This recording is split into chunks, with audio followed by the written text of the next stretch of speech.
Hi, everyone, and thanks for joining us. I'm Josh. And I'm Sarah. And we are the Hiking Fools, guiding you through the trails of Glacier National Park. And we love doing it. We've hiked them all, most of them, and we just love bringing you along with us because, hey, sometimes you need a resource. You want to get out there. You're ready to get out there, and there's some resources available, but maybe you want to hear from us. Maybe you want to hear from somebody who has hiked the trail, some of the ins and outs, and we're happy to do that. And so hopefully you've enjoyed listening. Check out some of our other episodes as you plan your trip in the different areas of the park. And this today is one of our favorite areas of the park, the Many Glacier area. And a lot of people do say that because it's the Alps of North America, Swiss Alps of North America, and there's a beautiful lodge, and the lakes and the peaks are set against each other so wonderfully. They're jagged, and the lakes are fresh and beautiful, and there's wildlife. It's one of the best places to see bears in the park, so people love it, and we do too. In this episode, a terrific hike, Cracker Lake. You may have heard of it. It's got an interesting name, and we'll get to that, but it is known as, or we would kind of promote it as one of the most beautiful lakes in the park. It's milky white, milky turquoise, like it's just unbelievable. You see this, and Sarah, I'm excited, and Sarah's laughing at me here. You can't see her, but it's just one of our favorite hikes, and we've had some intense experiences on this. We'll also get to that in a moment. But Sarah, what do you think, Cracker Lake? Cracker Lake is fantastic. Just the color just pops out at you in a similar fashion as Iceberg Lake, but maybe it is in a different hue, so to speak, exactly. of color. Yep. Yeah. So this trail is one of, I believe, 5 major drainages from Many Glacier. They're all terrific. Sarah mentioned them, and Sarah, maybe you can help me here. We've got the Ptarmigan Tunnel drainage. We have Swift Current, Iceberg, Cracker Lake, and Grinnell. I don't know if that's the proper order. Look at it, check it out. But there's trails in so many different directions from this point, which we'll describe how to get to. Is this one of them? This is one of the major drainages. Yeah, this is a major drainage. A lot of the water source is coming off of Sai Glacier on the back of Sai Mountain. So as you're hiking to this lake, you have a lot of prominent peaks, like Allen, Cracker Peak. You have Sai, which is massive. Yep. And this large 4,000-foot cliff wall face that rises above the lake. But let's figure out, where is this trailhead? Yes, Many Glacier, we mentioned, in the northeast part of the park. It takes a little while to get there. You drive up and around one way or the other, either over the Sun Road or kind of down and around the park.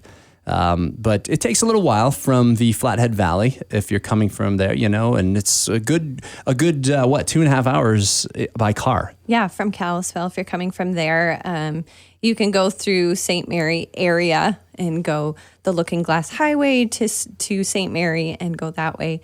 You can also go through Browning as well. Mm-hmm. So there's a few different ways. Research which way is best for you depending on the time of year. Obviously, you probably wouldn't be hiking this trail too early or in the season or too late when there's snow, but just, plan accordingly. Yeah, and it depends what your adventure is because we pull the trailer over there and you need to kind of go around and take the long way, so to speak. So just pay attention to whether, what kind of transportation you have, as we love camping over there too. So a couple different ways, all of them accommodating. This trail, once you get there, leaves from pretty much from the hotel. Yeah, and I just want to note too, you're sharing a parking lot with all the hotel guests. So it's really important on this trail that you start early. So get in at 7, I would say 7 or earlier, so you can find a parking spot because you got the jammer drivers who have a dorm back there. They park along in this area as well. But yeah, all the hotel guests at Many Glacier Hotel, and there's a ton of rooms, so there's a lot of parking spots, but that fills up so quickly. And people that are going out on the Swan Mountain Outfitters on a trail ride, they also park in the similar area too. So get there early. Gee, 7? You said 7? So let's do the math together. 2.5 hour drive from Kalispell. You're leaving in the wee early hours of the morning, but it's worth it. You've got to plan. A lot of times in Glacier, we drive, you drive an hour and a half, 2.5 hours to get to your destination. But the funny thing is, after all these years, it's not, I don't mind it. Like you're just having fun. You're just seeing so much and you're so excited about the day and what you're going to encounter, that it seems like nothing, but it is count the travel into your day. And we've said it before, let's say a Many Glacier hike, if you're coming from Kalispell, 5 total hours of driving, and generally speaking about an hour, for every 2 miles you hike. So if you're on like a 12-mile hike, it's going to take you approximately 6 hours. So there's 5 plus 6, that's 11. You get there at 7, you're out at 6, blah, blah, blah. It's a long day. Yeah, and I think when we had hiked this before, it was in the evening, because it stays light so long in the summer. You have, 16 hours so many, of daylight. Yeah, it's true. That's exactly it, 16 hours. And it was fun. We were working in the park, and so we could stay at employee housing. So I think we were already over in Many Glacier in this case. But yeah, it's a long day, but absolutely worth it. So it's a 12-mile day, 12 and a half, depending on where you want to go. If you want to go further, like to the head of the lake, so to speak, where, there's kind of some fun stuff to check out, and we'll talk about that later. What's the elevation gain?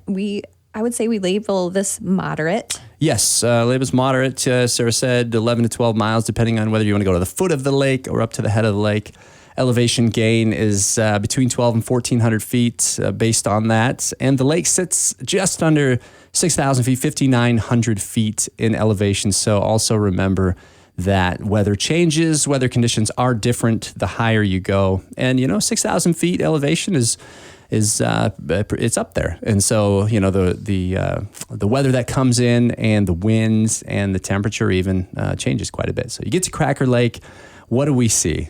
Yeah, well, I just want to say, too, that a lot of the elevation gain happens in the last 4.5 miles, too. So it's spread over that, which is nice. That's true. That's true. That's why it's a moderate hike, even though it's 12 miles. It goes uphill, but it's not crazy. And as I mentioned before, you have the Swan Mountain Outfitters. So this trail is also shared with stock, so with horses. So it can get a little sloppy and a little muddy. This is also a trail that is often posted or closed for bear activity. This trail at certain times of the year is littered with thimble and huckleberries. It is berry loaded, and the bears love it. So make sure you check the trail status on the NPS website before you decide to head over there. But if you do and it's closed, there's plenty of other options. That's true. Yeah, we mentioned a few of the others, Iceberg Lake, Grinnell Glacier. Check them out. We go into more detail on those in other episodes. But this lake also has 3 backcountry sites as well that you need to reserve ahead of time. It's got 1 pit toilet. So if you're not staying, you can still use the pit toilet, which is nice. They got the whole, bear hanging pole and all that good stuff. So if you did want to stay there, that is possible. All right, reservable. 2 of them reservable. A lot of the backcountry sites in Glacier have a certain number of sites, and a few of them reservable, and a couple of walk-ups. So this has 3 sites, 2 reservable. So when you first start out, you actually drop some elevation just for a little while. You alternate between dense forest and some small flowered meadows with berries and wildflowers, and it opens up periodically so you can see Lake Sherburne, the reservoir, and also parts of Cracker Flats. So you can see that as well. And if you look closely, you may be able to see some structural beams from the foundation of some of the homes that were part of the town of Alton. Yes. So the town of Alton, if you like history in Glacier, there was a bit of a miner's boom in the park. So they thought. Yes, and there's several sites in and around Glacier, and there's 4 major ones that happened in the Many Glacier area. So, there's a mine at the head of the lake. Don't go in there. We can tell you more about the mine after the break. So there's excellent things to explore around here.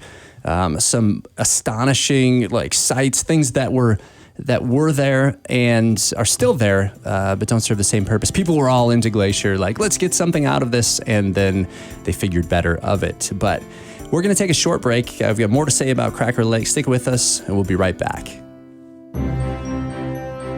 Ever notice how a good trail mix has all the right stuff? Nuts for energy, raisins for sweetness, chocolate because chocolate. At Freedom Bank, we've got the right mix too. Personalized service, smart solutions, and technology to bank from anywhere in the Flathead Valley or beyond.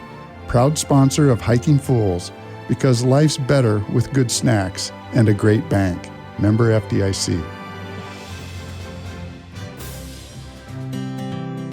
Welcome back. We are the Hiking Fools, and in this episode, discussing the hike Cracker Lake over in the Many Glacier area. And we're just getting into some of the history before the break, Sarah. Yeah, so the town of Alton, it was a town site that developed when there was a bit of some excitement. Is there copper in the valley? So we had settlers come in, we had miners come in, and they found some sampling here in the rock underneath Mount Saï at the head of Cracker Lake, and they dug a shaft that was around 1,300 feet long horizontally into the mountain. Yeah. And they mined for a few years. This all happened in the late 1800s, 1897 or so. Mm-hmm. But where Lake Sherburne is, the reservoir, there used to be the town of Alton. They had a post office, they had multiple saloons, they had cabins, they had a 2-story hotel. Glacier looked different at this time. It did. It was booming. Mm-hmm. So, they had a little town site there, and if you go to Cracker Lake now, you can actually walk to the head of the lake and you can see the shaft. Mm-hmm. They have it closed off now, and most of the shafts in the park are closed off, especially the ones that could cause some harm if you were to enter them. Yeah, You're not allowed to enter any of them anyways, but some people don't follow the rules. Bears, weather, trips and falls, and mine shafts. Yeah. It was the Crackerjack mine, and it never really produced much. It was abandoned in 1903. And back then, it wasn't called Cracker Lake. It was actually called Blue Lake, and for the amazing turquoise color, obviously. But during the short-lived copper find, they built this town, and it was named after Dave Greenwood Alton, a financial backer, and the town held about 600 to 800 people during its time. They also hauled a huge and very heavy 16,000-pound concentrator, or the stamp mill, during the winter, and it was hauled to the site. And it came from Browning, which was about 30 miles. And they hauled it with 12 horses and a freight wagon. So it was kind of my mistake. They used 12 mules and they hauled it with a freight wagon. So it was kind of a big deal. They got it to the site. It was never actually used. So it's abandoned there. So when you go to this mine site, you can actually see like all this abandoned equipment. It's all rusted out, and it's really heavy to haul out of there, but it's kind of cool to see. Be careful if you're climbing around on there, rusty metal and stuff. But yeah. Some of the other major mines in and around Many Glacier are the Bullhead Mine, the Van Pelt Mine, the Crackerjack Mine, obviously, and then the Stark Mine. But the Crackerjack Mine was the largest. The town of Alton was submerged in 1921 when the reservoir was filled, so it didn't last very long. And then the lake got renamed after 2 prospectors who ate a cheese and cracker lunch after staking their claim. So I want to go back and name some of these things because, Pyramid Peak is okay, but Blue Lake and Cracker Lake and just the weirdest reasons. Let's give it another try. It'll never go by anything else, but interesting. All right, so the area we've been talking about is right at the base of Mount Saï, a 4,000-foot vertical drop from the top of that mountain. It's over one of the 6 mountains over 10,000 feet. It drops down into Cracker Lake, and the suspended glacial silt just creates this beautiful milky turquoise color, especially when the light refracts correctly. Yeah, on a sunny day is when you're going to see it the most spectacular. Nice. And this trail, this place, a ton of wildlife. As we mentioned, Many Glacier is well known for grizzly bears all over the place. And Sarah, when we were hiking this is, I believe, the most memorable bear encounter that we've had coming back from Cracker Lake. We saw in the distance down in the Cracker Flats a grizzly running around. I just always remember, wow, that is fast, that is powerful, it is muscular. And then we saw actually a photographer kind of chasing that bear in our direction. We had to get out. It was evening, and we had to get out of there, but the bear came right up. I will never forget, 20 feet, let's call it 20 feet, you behind me, the bear was chased up onto the trail, staring at us with those beady little eyes and that huge round face. And I didn't know what to do. This was my first summer in the park. It was your second. So you calmly grabbed my arm and said, back up slowly. Don't make eye contact. Back up. we had no time to, I don't even think we pulled a bear spray or a camera, but that was just a heart-thumping experience. I will never forget it on this Cracker Lake Trail. And the funny thing is that when this bear went up the slope away from us again, we saw another bear, a grizzly bear, on its back, shoveling huckleberries into its mouth. And so it was just like an incredible experience with the wildlife. There's bears, I won't say all over. There are bears in this area. Be bear aware. And there are, wolverines. This is where a big study happened and occurred with Doug Chadwick and others in the book Wolverine Way. Check that out. But Many Glacier is loaded with wildlife. Yeah, that was a pretty interesting encounter. I do remember rounding the trail and just getting a good view of Cracker Flats and seeing this brown ball and thinking, is that a rock or is that a bear? And then we got a little bit closer and we realized it's a bear digging down in Cracker Flats. And then we saw something else move, and it was a photographer with a huge lens, and he would take a picture and then get a little bit closer, take a picture, get a little bit closer. Well, at some point the bear was like, this is too close. And we were kind of thinking the same way, like, what is this guy doing? So he startled the bear, and of course, where did the bear go? It went up the slope towards us, and little did we know it had stopped once it hit the trail. So as we're hiking along, we're kind of excited, like, I can't remember. That's was true. this our first grizzly sighting? Yeah, there was a little I don't anticipation, know. maybe together. Yeah. So we were making noise and we were hiking along, and we happened to turn a corner, and you were right in front of me and you froze. And I had to kind of step up on the embankment to get a little higher so I could see around you. And I was like, oh, the bear's right there. It was right there. I bravely froze. Yeah. So yes, we did. I grabbed your arm and we looked down and we backed up. And as soon as we got out of the way of the bear, because it was facing us, it didn't look like it was going to do anything necessarily. It's a little agitated. Yeah, a little agitated. He was panting while he just went up the slope, right. And he's like this huge thing. Anyways, we backed up and then we proceeded to make some noise just to say, hey, we're still here. Time to move on, bear. And we heard it, and it went up the slope above us. And as we retraced our steps forward, we could see the bear, and he had went up a couple 100 feet and was like, oh, there's huckleberries and I'm going to eat. Nom, nom, nom. Mm-hmm. And then we turned around, we were admiring the bear, and up on the upper slopes of Sai, we could see other bears. They were up there moving around. And then on our hike out, we saw fresh bear tracks over top of ours that were coming in. So yeah, definitely be bear aware on this hike. They're around, and the same with all the hikes in the park. But in this area, yeah, Lake Sherburne, which was actually called Fighting Bears Lake by the Blackfeet. You drive past that as you're coming up. We've seen so many grizzlies there. We have. And then this lake, and I remember the photo we took of ourselves looking down on the lake, and it's just so memorable. We got to get back out there and do this hike. I just wanted to say too, we had mentioned that they have backcountry sites. A lot of people like to go backpack at a lake so they can fish. This is a lake that they don't want you fishing in. There's a lot of bull trout in there. Okay. So just so you know ahead of time, you don't pack in all that equipment. What's really neat is, if you're climbing in Glacier, Sarah, and we talked to Blake Passmore last episode, if you climb Mount Sai, you're looking down on this lake, and it is just breathtaking. And it's so cool in Glacier how you have that godlike view of the labyrinth from above. You can see all these different perspectives of the same places, and I think that's why we keep coming back. That's what's neat about Glacier National Park. Yeah, when you climb Sai, you come up from the other face of it. You don't climb up that 4,000 foot drop, but when you're at the summit of the mountain, you can look over and down into Cracker Lake from that, which is pretty exhilarating. For sure. Cracker Lake, like we said, 11, 12 miles, something in there, depending on where you go, to the foot of the lake or the head of the lake. Check out the mine. Do not go in. There's a backcountry campground. It's got a, 1,400 feet of elevation gain, but it's over the last 4 miles. It's relatively moderate, which is what we would label this hike. Starts right there from the Many Glacier Hotel. Get there early. And it's a long day, but you will love it. And reminder just of important dates in the park. Campground reservations, shuttle tickets, backcountry lottery, timed parking.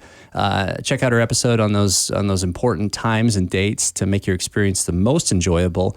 And don't forget, check out our Instagram page at Hiking Fools MT to see some great photos from our recent adventures. And tune in next time. Check out our episodes online and remember to follow us on Spotify, YouTube, or Apple Podcasts. I'm Josh. And I'm Sarah. And we are the Hiking Fools, encouraging you to always go.